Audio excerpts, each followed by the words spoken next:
buenas noches, pues siendo las 6:06 vamos a dar inicio a la plática de hoy y para empezar bien me gustaría que empecemos con una oración. Sí, vamos a tomar un tiempo para platicar con el Señor. Señor y Padre Celestial, gracias por la oportunidad de estar aquí, gracias por la oportunidad que nos das de ser padres de familia o maestros de los niños, la oportunidad de ser de influencia, bendito Dios. Y con esta bendición viene grandísima responsabilidad. Ayúdanos en esta responsabilidad. Te pido ahora que vamos a estar platicando y pensando acerca de engaños que hay en el mundo, que nos ayudes a autoevaluarnos, a meditar en lo que la palabra dice. Ayuda, Señor, a que yo no diga nada que tú no quieras que yo diga. Impide que yo diga cosas que vayan en contra de tus enseñanzas. Te lo pido en el nombre de Cristo Jesús. Amén. Bueno, pues vamos a estar hablando hoy de engaños en la educación de los hijos. Engaños en la educación que resultan ser, como dice los titulitos abajo, opositores de la enseñanza bíblica, porque son cosas que creemos que son opuestas a las que debemos creer que dice la Biblia, ¿no? Son engaños que contaminan nuestra manera de educar a los niños, seamos padres o maestros. Son mentiras inmersas en las ideas del mundo en el que vivimos, que hemos creído, y por creer estas mentiras enseñamos algo diferente a lo que dice las Escrituras. Deuteronomio 6. Aquí encontramos en la Escritura instrucciones que dio Moisés al pueblo de Israel cuando el pueblo de Israel ya iba a entrar a la tierra prometida. Y dice de la siguiente manera: estos son los mandamientos, preceptos y normas que el Señor tu Dios mandó que yo te enseñara, para que los pongas en práctica en la tierra de la que vas a tomar posesión, para que durante toda tu vida tú y tus hijos y tus nietos honren al Señor tu Dios, cumpliendo todos los preceptos y mandamientos que te doy, y para que disfrutes de larga vida. Escucha, Israel, y esfuérzate en obedecer. Estas son instrucciones al pueblo por parte de Moisés y eran para dar guía al pueblo de Israel que estaba entrando, para que y estas guías para el pueblo de Israel en ese tiempo vienen siendo las mismas guías para nosotros el día de hoy, no han caducado, ¿no? Entrarían a una tierra como en la que nosotros vivimos, con otros habitantes que no creen en Dios, ¿no? Que adoran otras cosas que no son Dios y por lo tanto viven de una manera lejana a lo que Dios quiere. Y entonces todo el pueblo de Israel está entrando a esa tierra de igual manera que nosotros vivimos ahora en esta, con tantas personas que no creen en Dios, ¿no? ¿Y cuál es la guía? Dice: practiquen los mandamientos, preceptos y normas que el Señor tu Dios mandó. Honren al Señor tu Dios, esfuérzate en obedecer, enseña todo esto a tus hijos. Estas son las instrucciones. Seguimos viendo en los demás versículos del Deuteronomio 6 que dice: ama al Señor tu Dios con todo tu corazón y con toda tu alma y con todas tus fuerzas. Grábate en el corazón estas palabras que hoy te mando, incúlcaselas continuamente a tus hijos. Háblales de ellas cuando estés en tu casa y cuando vayas por el camino, cuando te acuestes y cuando te levantes. Esta segunda parte del pasaje de Deuteronomio es la más conocida, es la que más leemos, ¿no? Pero continúa repitiendo de una manera diferente lo que ya dijo anteriormente. Ama al Señor, guarda sus palabras, incúlcaselas continuamente a sus hijos. Entonces, las Escrituras son las que deben dar forma a nuestras creencias y también a la manera en la que vivimos, la manera que vivimos cada día, ¿no? Esto nos es muy claro, ¿no? En la Biblia están las palabras de Dios para nosotros, ¿no? La Biblia establece el marco de referencia para la instrucción que debemos seguir como padres. ¿Qué es lo que debemos enseñar a nuestros hijos? Lo que Dios dice en la Biblia. Esta parte nos queda clara. Son verdades que debemos creer, ¿no? Las instrucciones, y debemos observar. Ahora, muchos padres no siempre vivimos de acuerdo a las instrucciones de la Biblia, y eso es lo que modelamos y eso es lo que enseñamos a nuestros hijos. Y cuando hacemos esto, lo hacemos cuando cambiamos las instrucciones bíblicas por los engaños del mundo, por las ideas inmersas en la cultura en la que vivimos, ¿no? Aprendemos en la iglesia y leyendo las escrituras, pero no aplicamos lo aprendido porque a nivel práctico, al nivel de vida diaria, aplicamos más lo que hemos aprendido y creído de las ideas del mundo, de lo que vemos en la televisión, lo que leemos en los memes, los que vemos en las redes sociales, ¿no? En vez de lo que sabemos que dice las escrituras. Dios nos advierte de este peligro. Leemos en Colosenses 2:8, cuídense de que nadie los cautive con la vana y engañosa filosofía que sigue tradiciones humanas, la que está de acuerdo con los principios de este mundo y no conforme a Dios, ¿no? Me encanta la palabra cautive. Cuídense de que nadie los cautive, ¿no? Que nadie los enamore, que estas ideas no los engañen. Quiere decir que no es una mentira clara y abierta, las mentiras que hay en el mundo, sino son mentiras que nos enamoran y caemos bajo la seducción y las creemos como si fuesen verdades.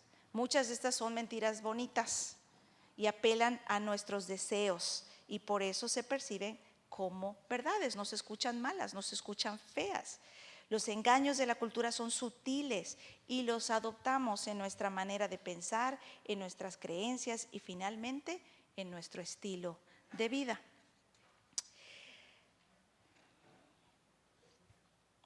¿No? Creemos, como dice al final del pasaje en Colosenses 2:8, y de acuerdo con los principios de este mundo y no conforme a Cristo. ¿Qué quiere decir esto? Que una cosa es opuesta a la otra, no son lo mismo. Si hacemos una, no estamos haciendo la otra, ¿no? Entonces es las ideas del mundo versus la Biblia. Creemos las mentiras de la cultura y enseñamos e instruimos a nuestros hijos de acuerdo a estos engaños, como si fuesen verdades. Y estos son los que llamamos los opositores a la enseñanza bíblica. Sin embargo, no debemos ser tan rápidos para juzgar a otros. Es mejor reflexionar y evaluarnos a nosotros mismos como padres o incluso como maestros y pensar, ¿he caído como padre en estos engaños del mundo? Porque generalmente pensamos en los demás. Ya estamos escuchando y estamos pensando, la señora fulanita de tal hace eso con su hijo, ¿no? Y no pensamos en nosotros. Bueno, pues vamos el día de hoy a hablar de algunas ideas del mundo que son opuestas a la Biblia y vamos a tener la oportunidad de autoevaluarnos y analizarnos a nosotros mismos. Vamos a explorar algunas filosofías que hemos adoptado y que son evidentes en nuestro estilo de vida, pero no lo hemos descubierto todavía.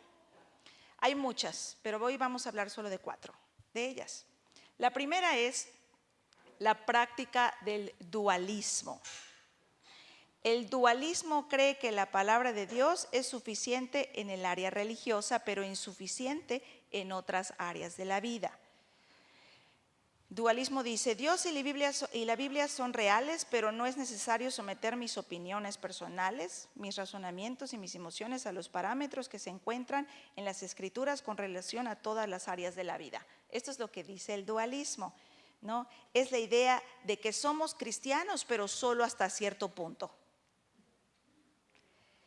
Esto se ve de la siguiente manera. Percibimos la vida, el dualismo percibe la vida como 2 mundos. El mundo sagrado y el mundo secular. En el mundo sagrado está la iglesia, primordialmente los domingos. Y el mundo secular, escuela, deportes, arte, trabajo, entretenimiento, negocio, relaciones, todo lo demás, ¿no? Entonces, tenemos 2 acercamientos diferentes a la educación de los niños. Por una ventana vemos un continuo desfilar de ideas, ¿no? De pensamientos, de razonamientos que cambian, pasan de moda y ya son nuevos, ¿no? Son las tendencias de la moda. Y la otra ventana es lo que la palabra de Dios dice, que nunca cambia. Según el contexto y el día, o según como me sienta, miro a través de alguna de estas dos ventanas. Este es el dualismo. Dicen, ay no, yo no hago esto. Bueno, vamos a ver algunos ejemplos. En la iglesia le decimos a nuestros niños, les enseñamos, debemos perdonar a los que nos ofenden, ¿no? No pegues, acaricia, acaricia, ¿no? La venganza es del Señor. Les decimos, recuerda el ejemplo de Cristo que cuando lo maldecían, ¿no? Y padecía, no amenazaba, sino que encomendaba la causa al que juzga justamente. Y pues son enseñanzas bonitas de la Biblia. Pero ¿qué pasa luego en la escuela? Cuando están con otros compañeritos. Si te pegan, tú devuélvelo, ¿no? No te dejes, no hay que ser menso, ¿no? Di esta plática en La García y una persona luego me dijo, a mí mi papá me decía, y lo anexé ahí, tú no lo empieces, pero sí termínalo, le decía a su papá, ¿no? Entonces, yo sé que es a veces difícil vivir en el mundo caído, pero no podemos ser cristianos de vez en cuando. O lo eres o no lo eres, ¿no? Es el famoso soy cristiano hasta cierto punto del dualismo, ¿no? Es que van a ver a mi hijo como el punching bag de la escuela, es que no lo puedo permitir, ¿no? Hay otras alternativas y no nos vamos a quedar parados, estacionados en este ejemplo, porque aquí hay mucho tema de conversación, ¿no? Pero el vengarse no es la única opción y de hecho no es opción, es del Señor la venganza, ¿no? No pensemos dentro de la caja de este mundo, que a eso nos referimos cuando hablamos de las ideas del mundo, los engaños de la cultura. Pensamos dentro de los engaños en vez de pensar bíblicamente. No vamos a ver caso por caso, solamente quiero resaltar la práctica del dualismo, ¿okay? Decimos cosas como, no te pongas ese vestido tan corto y escotado que estamos yendo a la casa de Dios, ¿no? Únicamente debemos buscar decencia y pudor los domingos o cuando vamos a la iglesia. Ese es el dualismo. No hables mal de él, es el pastor. Únicamente del pastor no debemos hablar mal. No debemos hablar mal de nadie. No digas groserías que te van a escuchar los hermanos. Únicamente debemos de abstenernos de decir groserías frente a otros cristianos. ¿No acaso nuestro hablar debe reflejar que somos cristianos? ¿No? Si no puedes usar esa palabra frente al pastor o un hermano, no la uses. De todos modos, aunque no esté el pastor, Dios está presente. Y esta es la idea fundamental por el cual el dualismo es incorrecto. La mente secular, o sea, del dualismo, tiene una perspectiva sobre el crecimiento de los hijos fundamentalmente antropocéntrica, o sea, yo. Los engaños del mundo nos instan a pensar y tomar decisiones en relación de nosotros mismos, lo que me conviene, lo que me haga sentir bien, lo que me interese. Los demás no importan. Por eso los ejemplos anteriores, regresando al golpe, es que si no lo hago quedo como menso y más se van a aprovechar de mi reputación está en juego, ¿no? No considera a las demás personas ni otras alternativas y mucho menos a Dios. No me pongo esa vestimenta el domingo porque ¿qué van a decir de mí? Me lo pongo en otros lugares porque en otros lugares quiero que me vean a mí, ¿no? En vez de ¿qué opina Dios de mí? ¿Cómo me mira Dios? No digas esas palabras. La mamá que le dice al niño, no digas groserías, porque te van a escuchar los hermanos. ¿Qué está pensando? ¿En la santidad de su hijo o qué van a pensar de ella como mamá? Es ¿qué van a pensar de mí? ¿No? Y debemos pensar en la reputación de Dios. Entonces, cuando nosotros practicamos este dualismo moral, no estamos enseñando a nuestros hijos lo que la Biblia dice. Y si recordamos Deuteronomio 6 que leímos al principio, dice los mandamientos, preceptos y normas que el Señor tu Dios mandó para que los pongas en práctica, para que durante toda tu vida tú y tus hijos y tus nietos hagan ¿qué? Honren al Señor. La manera en que nosotros vivimos debe ser para honrar a Dios, ¿no? Entonces, no enseñamos lo que la Biblia dice porque pensamos que no aplica a la vida secular, pero esto no es así. Entonces, no enseñemos el dualismo en la manera en que enseñamos a nuestros hijos, sino enseñemos Biblia. Cuando nosotros practicamos el dualismo moral en la educación de nuestros hijos, no enseñamos a nuestros hijos a pensar bíblicamente y mucho menos los enseñamos a evaluar el mundo a la luz de la Escritura. No enseñamos a nuestros hijos a pensar bíblicamente porque, uno, no conocemos mucho de la Biblia, de lo que la Biblia dice.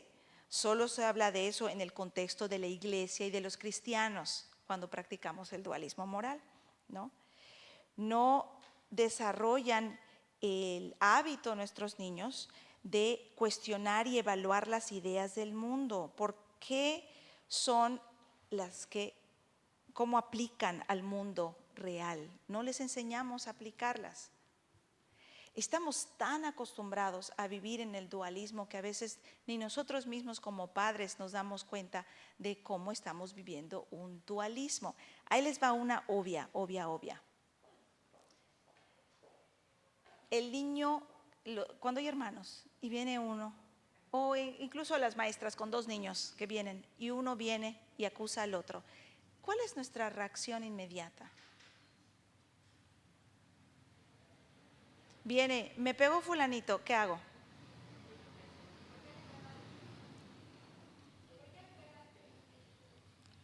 ¿Por qué le pegaste? Vamos y atendemos el problema, ¿no? Y tratamos de averiguar por dónde empezó y eso. Ahora, ¿qué dice la Biblia en Mateo 18 cuando habla de la resolución de conflictos? Si tienes un conflicto con una persona, ¿qué es lo primero que debes hacer? Ir y hablar. Entonces, ¿por qué no les enseñamos eso a nuestros hijos? De decirle, y ya le dijiste que no te gusta, ya le dijiste que no te pegue. No estoy diciendo que le va a hacer caso y el otro niño ya le va a dejar de pegar, pero no le estamos enseñando a seguir las instrucciones de la Biblia para resolver conflictos. Son cosas tan sencillas que a veces perdemos de vista que no estamos siendo más proactivos en enseñar lo que la Biblia dice, sino lo que hemos aprendido del mundo. Y a esto nos referimos con empezar a pensar bíblicamente y evaluar todo lo que hacemos a través de los ojos de la Escritura. Cuando practicamos el dualismo moral en la educación de nuestros hijos, enseñamos los valores del mundo a nuestros hijos, los cuales son opuestos a los de Dios. Les acabo de dar uno de los ejemplos. Minimizamos la enseñanza de la Biblia y al minimizar la enseñanza de la Biblia estamos minimizando a Dios mismo. Dios lo convertimos en algo irrelevante, algo de lo que hay que acordarse únicamente los domingos. Entonces, la noción de que existen dos lados de la educación para los hijos, un lado sagrado y otro secular, es una idea falsa. Primera de Corintios 10:31 dice, si pues coméis o bebéis o hacéis otra cosa, hacedlo todo para la gloria de Dios. Romanos 14:7 dice, porque ninguno de nosotros vive para sí y ninguno muere para sí, pues si vivimos, para el Señor vivimos, y si morimos, para el Señor morimos. Todo lo que hacemos, lo que debemos hacer, es para Dios, no para nosotros mismos, de lunes a domingo, en todo lugar. Para el cristiano todo es sagrado, nada es secular. Educación, finanzas, gobierno, trabajo, matrimonio, la educación, todo debe estar sujeto a las leyes de Dios. Un solo mundo ante Dios, un Dios omnipresente y omnisciente. Existe un solo mundo y todo este mundo está a la vista de Dios.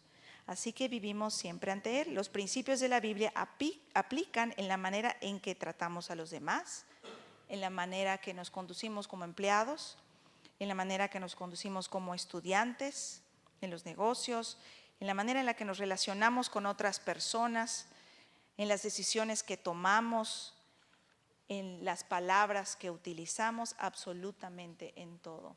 Así que este es uno de los engaños, primeros engaños en nuestro mundo, el dualismo. Otro engaño del mundo es este miedo al conflicto. Muchos padres tenemos miedo al conflicto con nuestros hijos. No insistimos a nuestros hijos un comportamiento moral requerido por Dios por temor a que no nos quieran o por temor a que se enojen en nuestra contra, temor a que nos perciban como malos padres, temor a que la relación con nosotros como padres no la sientan una buena relación, ¿no? Queremos que nuestro niño siempre esté contento, que siempre esté sonriente. ¿Por qué? Porque así va a estar bien conmigo, yo no voy a ser el malo de la historia. Tenemos miedo a dañar la relación con ellos, ¿no? Por supuesto que queremos como papás que nuestros hijos nos tengan en alta estima, ¿no? Que nos aprecien. No queremos que tengan una opinión desfavorable, queremos ser el papá cool, ¿no? Por lo menos más cool que el otro papá, ¿no? A veces es porque no tuvimos nosotros mismos una buena relación con nuestros padres o anhelamos algo similar, las razones son diferentes, pero lo que sí es que esto es algo muy en nuestro mundo de hoy en día, este miedo al conflicto por temor a dañar o perder una relación con nuestros hijos, ¿no?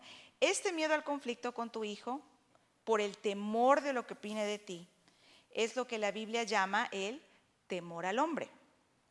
El temor al hombre es cuando nos importa más la opinión de otras personas que la de Dios mismo.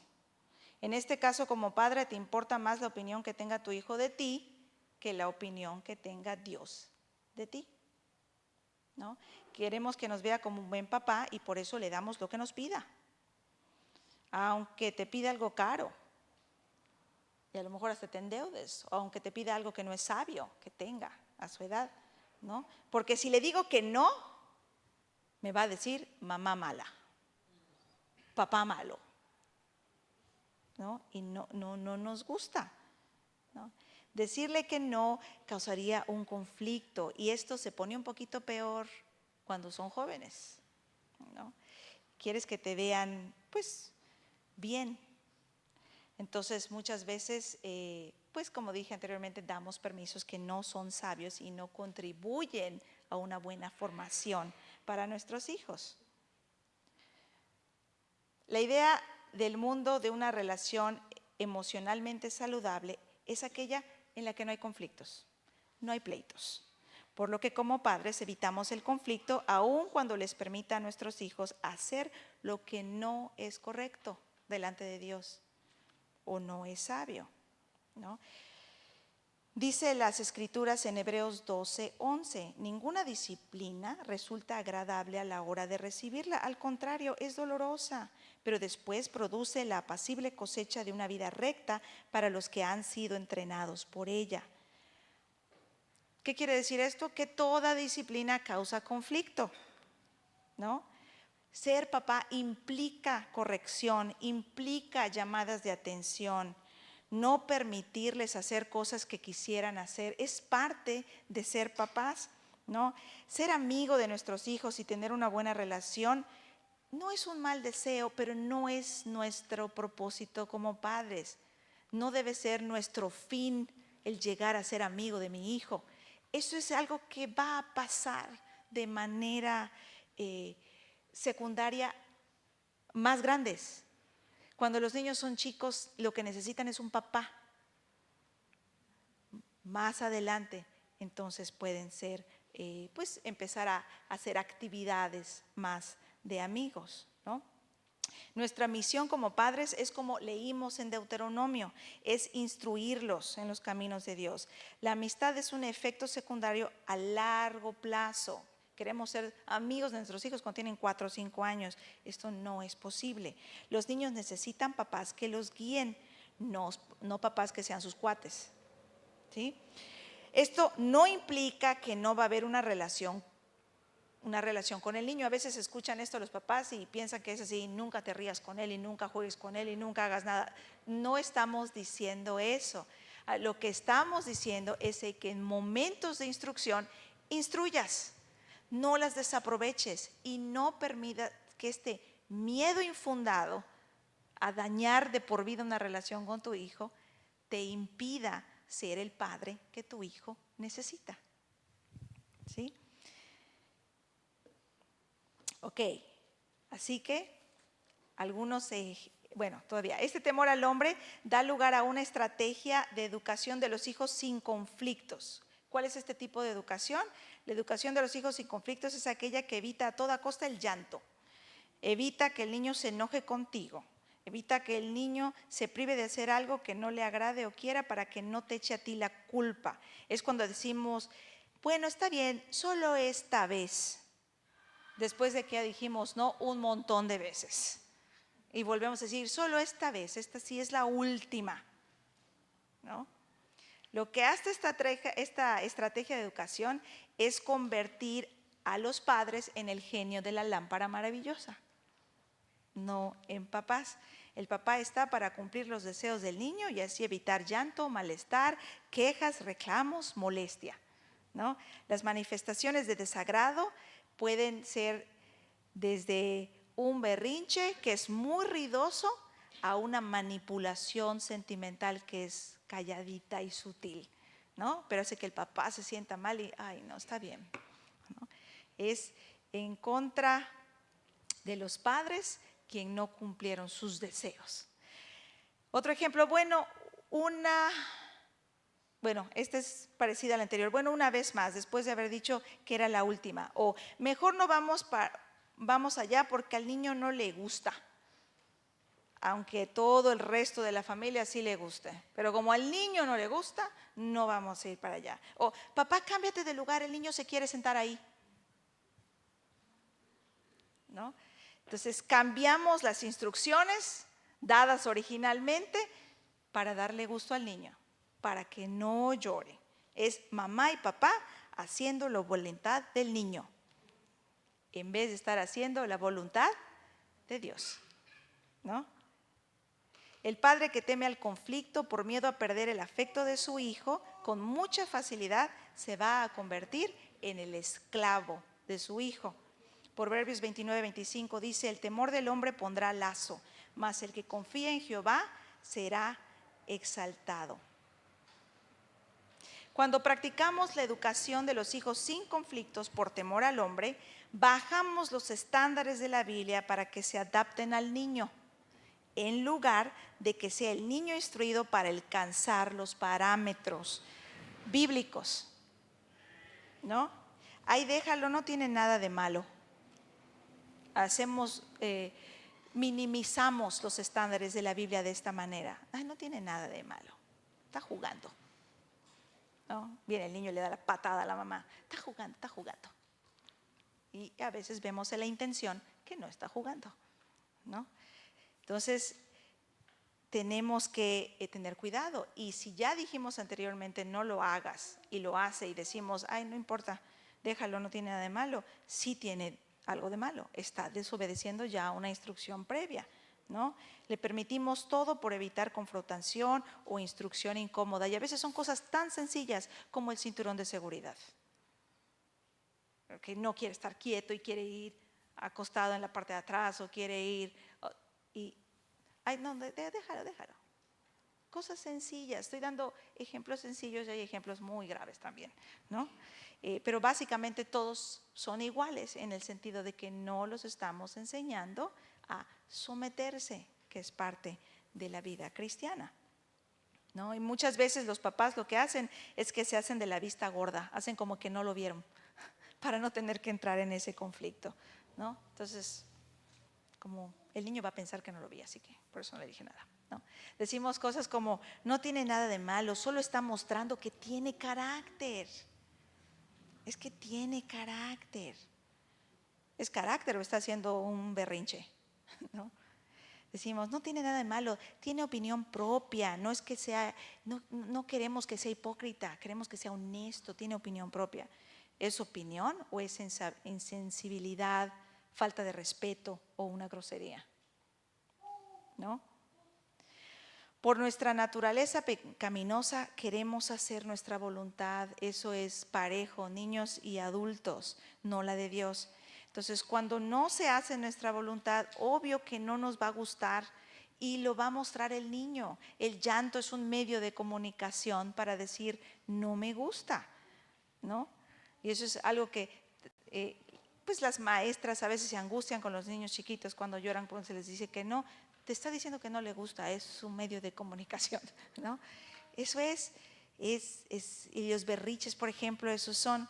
Entonces, cuando el niño se molesta y trata de manipular a los padres, estén diciéndoles mamá mala, véanlo como lo que es un berrinche espiritual.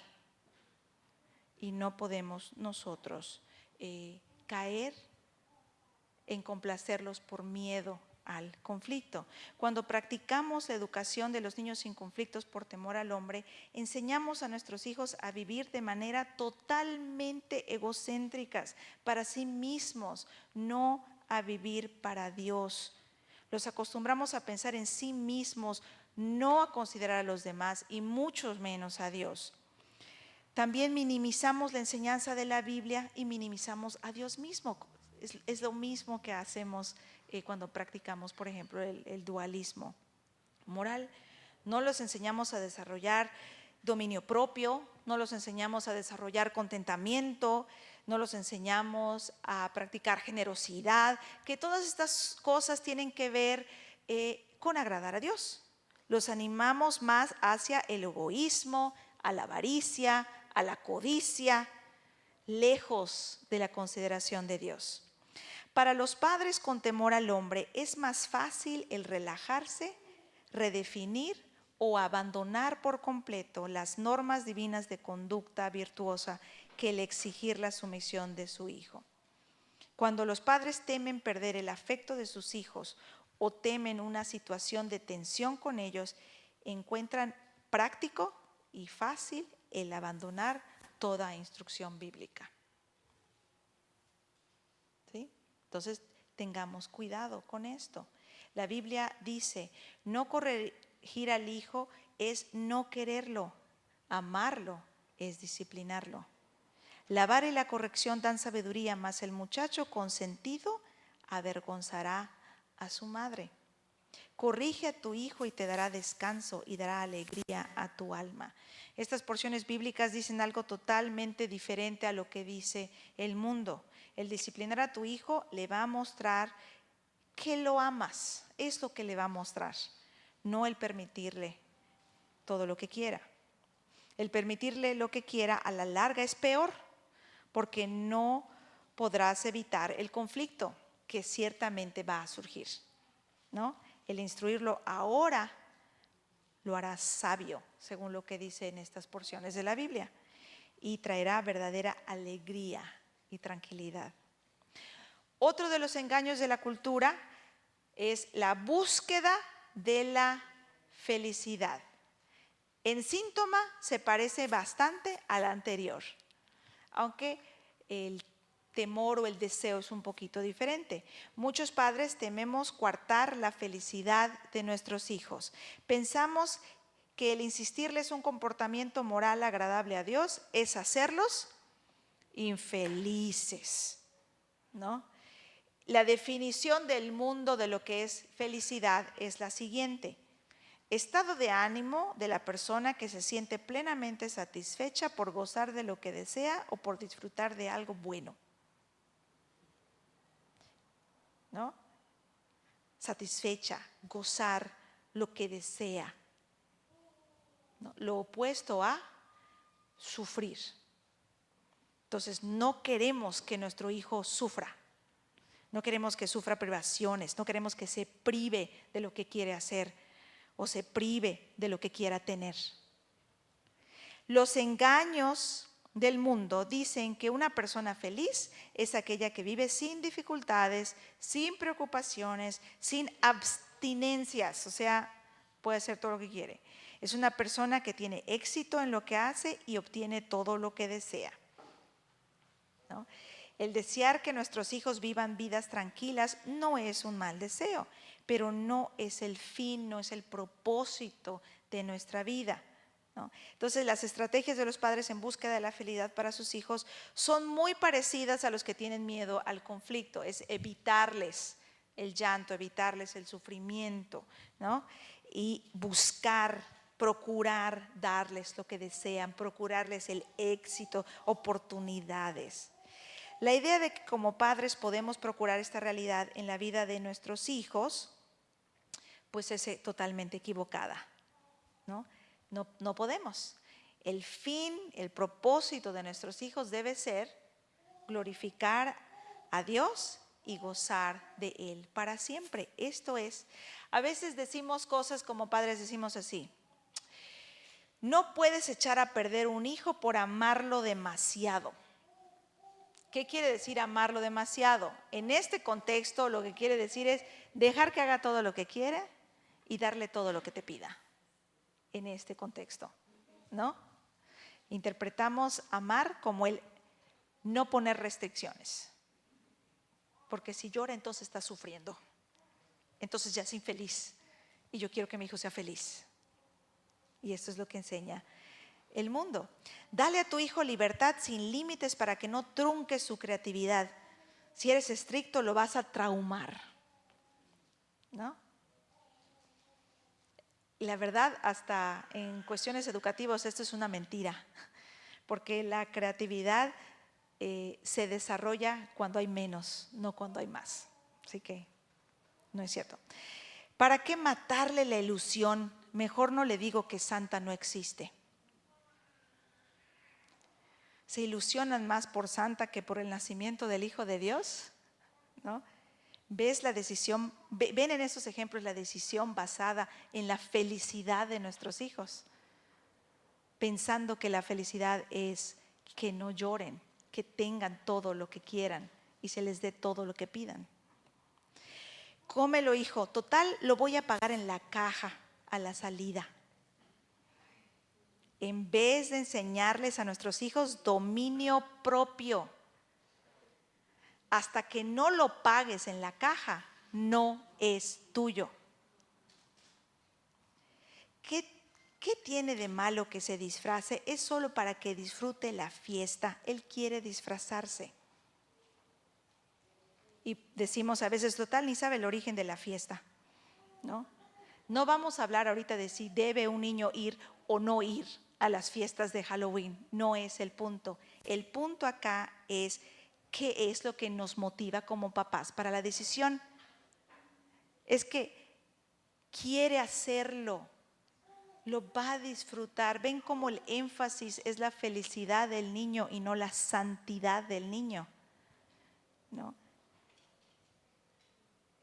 Porque hasta podrían ir disfrazados si entienden bien la situación y no disfrazados de cosas que el mundo enseña que son buenas, como las brujas y diablos y hechiceros, ¿no? Son personajes de películas y me encanta cómo caemos en los engaños. Hay los hechiceros buenos y los hechiceros malos. La Biblia, ¿qué dice de esto? No somos proactivos en enseñarles la verdad a nuestros hijos. Pensamos más, o sea, no aprovechamos las oportunidades de enseñanza y pensamos, ¿qué quiere hacer el niño?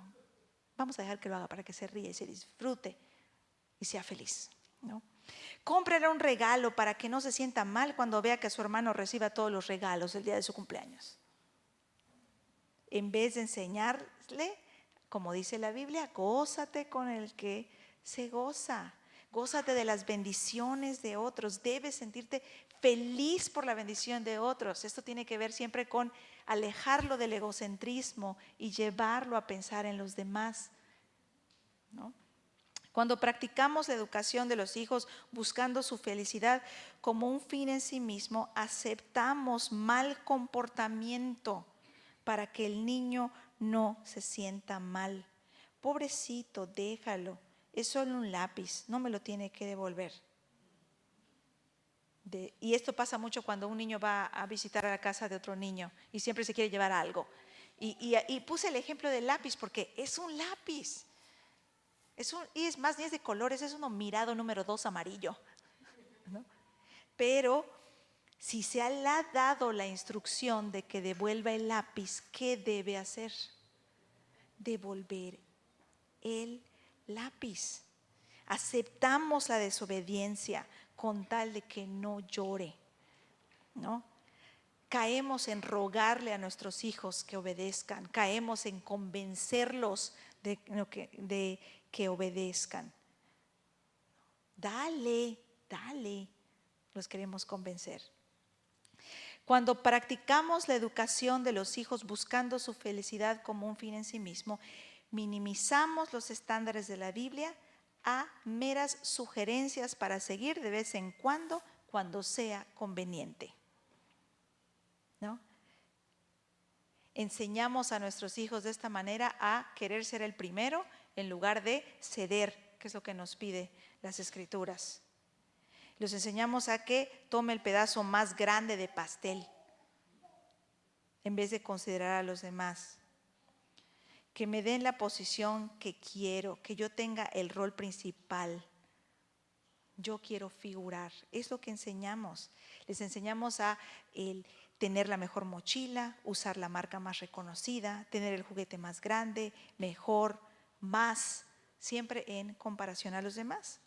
Cuando practicamos la educación de los hijos buscando su felicidad como un fin en sí mismo, hacemos al mundo la medida de lo que es la felicidad y el éxito, y a las personas los jueces.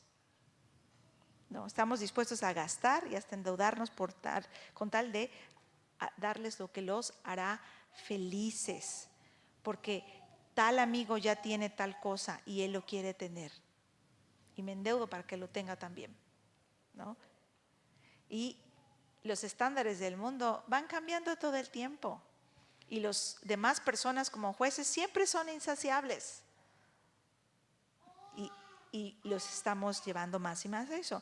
Cuando practicamos la educación de los hijos buscando su felicidad como un fin en sí mismos, no enseñamos a nuestros hijos a vivir para la gloria de Dios, sino viven para sí mismos. Si te gusta, hazlo. Si te hace feliz, hazlo. Si te gusta, hijito, yo te lo compro. Voy a hablar con la maestra para que te pongan de capitán del equipo. Voy a hablar con la maestra para que tengas el rol principal, ¿no?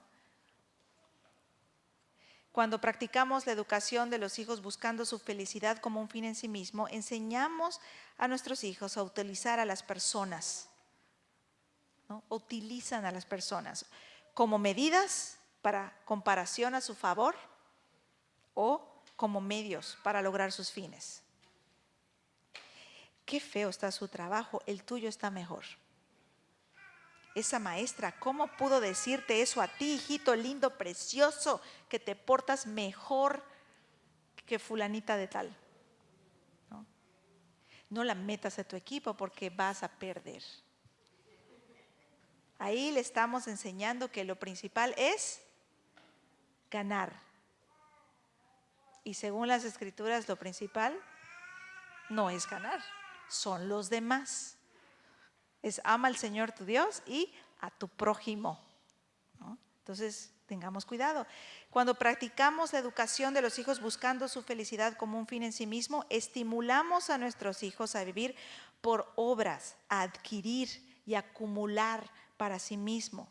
El mundo nos dice, eres y vales lo que haces y tienes. Eso es lo que el mundo enseña.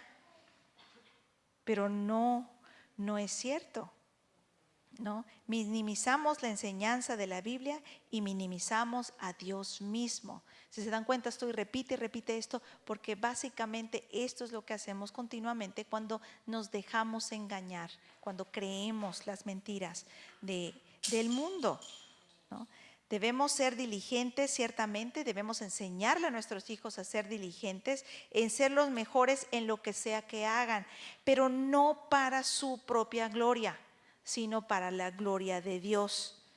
El echar porras, el dar ánimo a nuestros hijos es bueno, pero sin Dios solo va a llevar a nuestros hijos a la vanagloria, ¿no?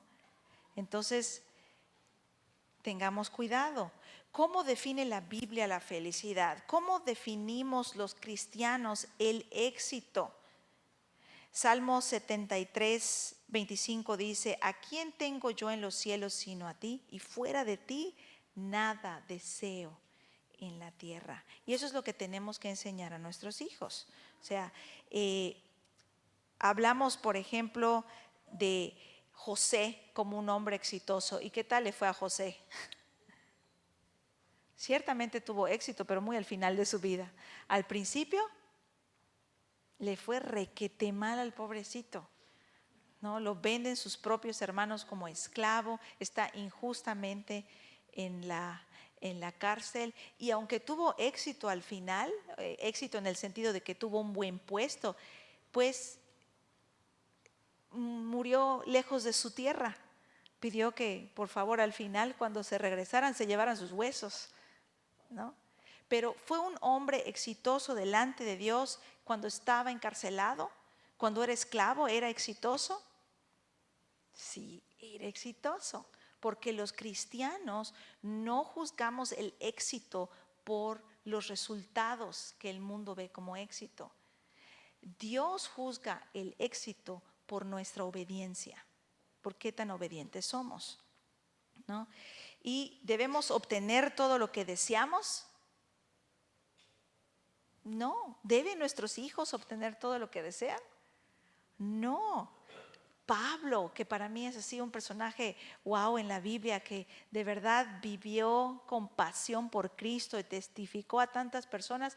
Vemos cuando ora pidiéndole al Señor por el aguijón en la carne, ¿no? Te he pedido ya le había pedido al Señor varias veces que le quite el aguijón en la carne, y que no sabemos específicamente qué es. ¿Y Dios qué le contestó? Muy bien, y no le quitó ese aguijón en la carne, ¿no? Entonces, recordemos que deseamos, y nuestros hijos desean de manera egoísta, y nosotros también. Y debemos recordar que en la vida no se trata de nosotros, se trata de Dios. Esta vida es de Dios, la fiesta es de Dios, no es de nosotros.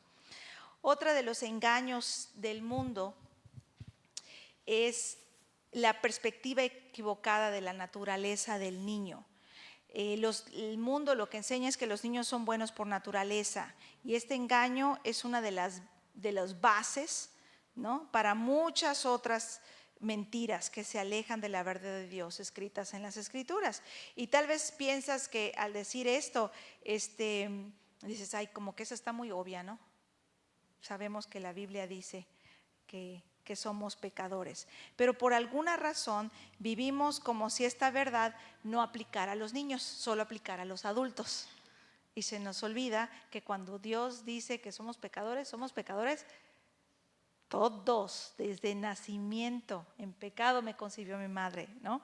Entonces, tengamos cuidado. La Biblia es clara, todos, incluyendo a los niños, tenemos una tendencia al mal, no al bien. Somos pecadores, incluyendo a los niños. Y lo que hacemos los pecadores es pecar. Romanos 3:12 dice: todos se han descarriado, a una se han corrompido, no hay nadie que haga lo bueno, no hay uno solo, ni su niño tan lindo, no hay.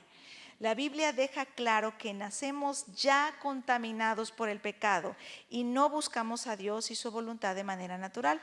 Los niños deben ser guiados entonces en la dirección de Dios, ¿no?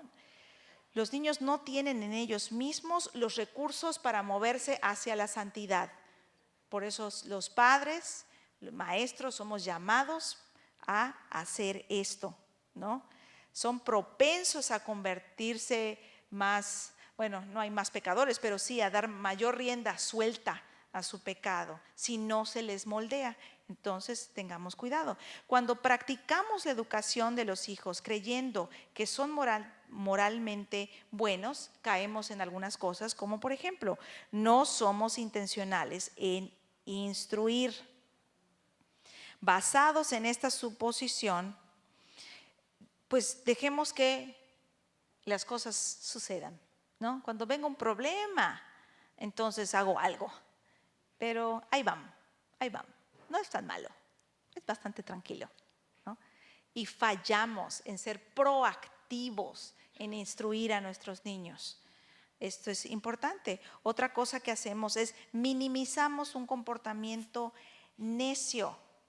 Déjalo, está chico, todavía no entiende, ¿no?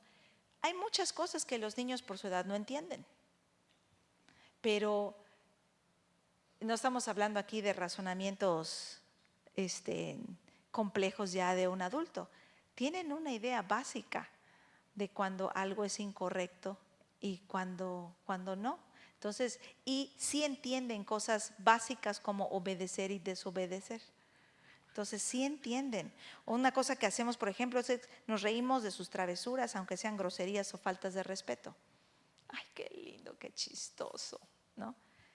Y los niños son lindos y chistosos y hay cosas que sí nos podemos reír, pero cuando sea pecado no es el momento de reírnos, es el momento de instruirlos. Tengamos cuidado.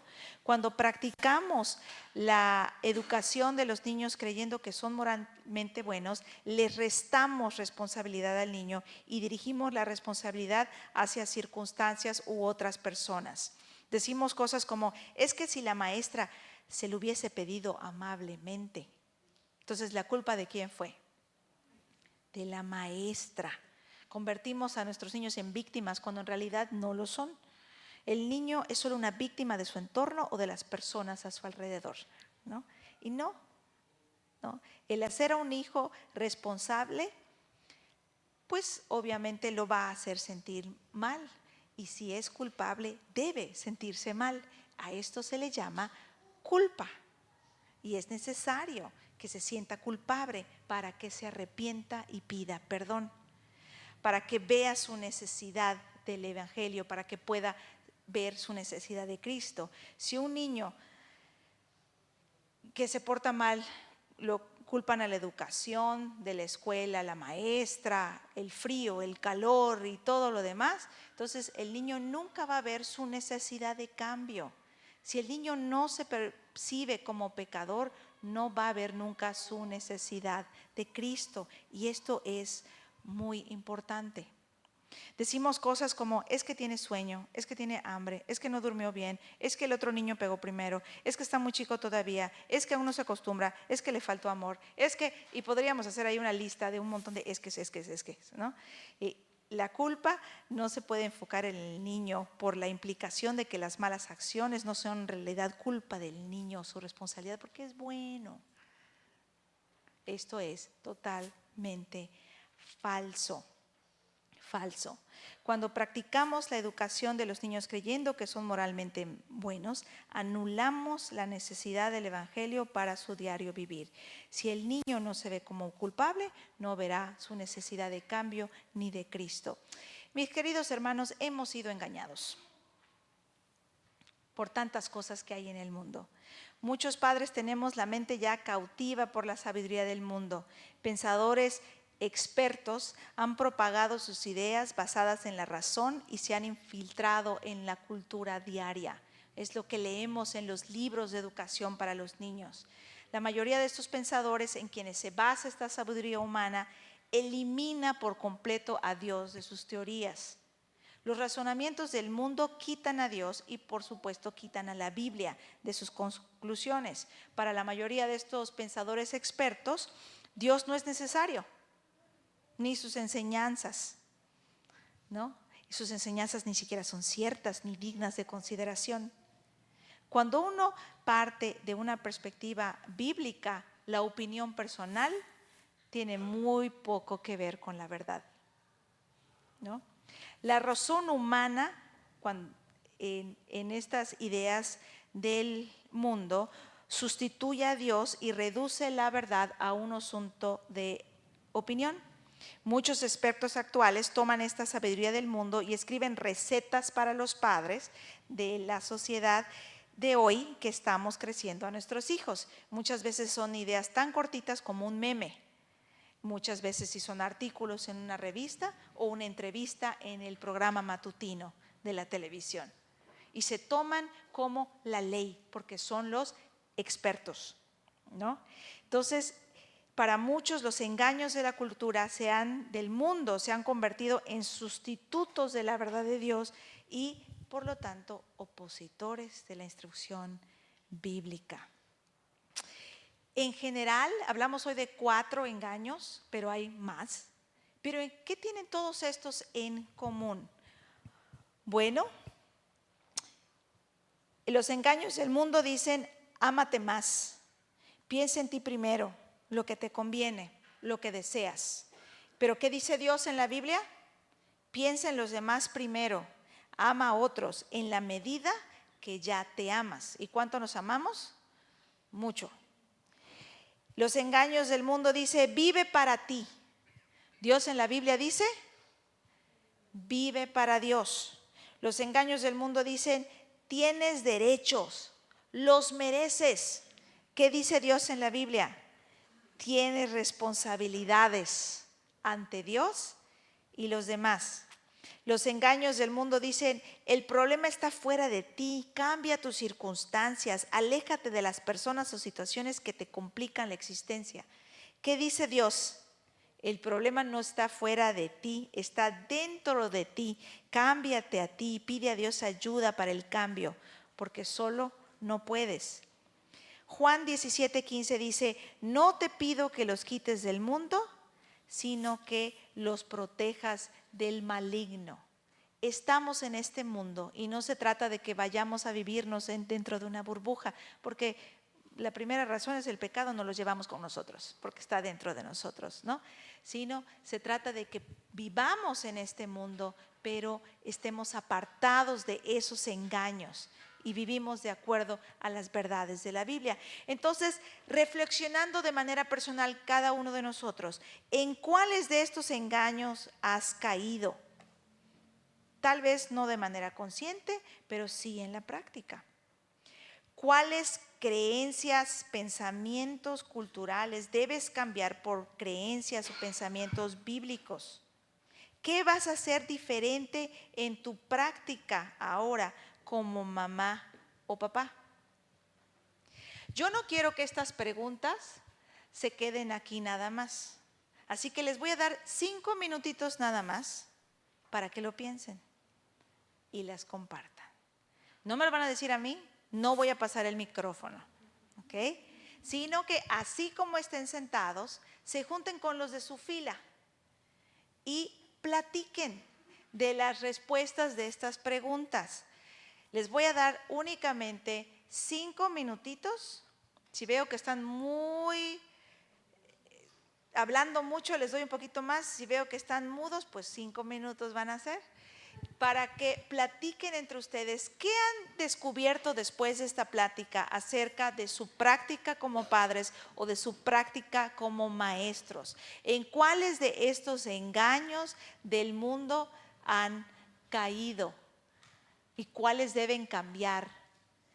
¿Y qué van a hacer ahora diferente? 5 minutitos. En estos 5 minutos, quienes se quieran poner de pie por un vasito de café y pancito dulce, adelante.